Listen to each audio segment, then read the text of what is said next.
Vera zjarreve po rikthehet me një bilans shqetësues për mjedisin dhe fondin pyjor shqiptar. Sipas sistemit evropian për zjarret në pyje, vetëm në 2 javët e fundit janë evidentuar 18 vatra, me një sipërfaqe të djegur për rreth 2297 hektarësh. Shifrat marrin një tjetër përmas nëse krahasohen me bilancin e sezonit kaluar. Rreth 59000 hektar pyje dhe kullota u përfshin nga zjarret gjatë 2025-s, duke shkaktuar dëme të konsiderueshme në fondin pyjor dhe duke rritur rrezikun për dëmtimin e pakthyeshëm të disa llojeve të pemëve. Sipas llogaritjeve të Agjencisë Kombëtare të Mjedisit, dëmi i shkaktuar në fondin pyjor dhe kullosor në 2025 u vlerësua në 77 milionë euro.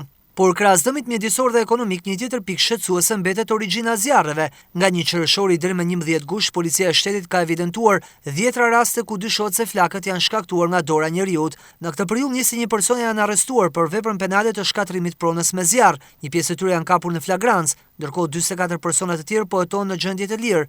3 janë shpallur në kërkim. Në total, sipas llogaritjeve të policisë, janë 68 persona të përfshirë në hetime. Megjithatë, jo të gjitha rastet janë klasifikuar si zjarrvënie të qëllimshme.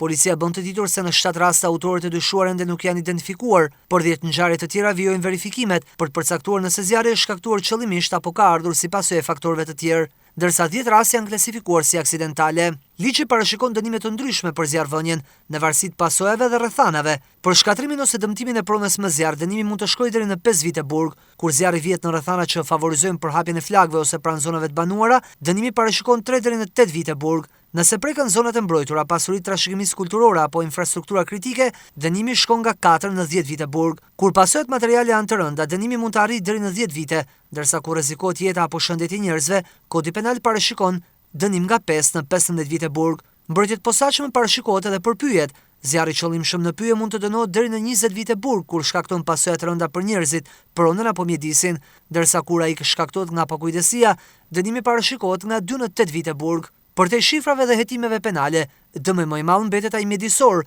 pasi rikuperimi i sipërfaqeve të djegura dhe ekosistemeve pyjore kërkon vite të tëra.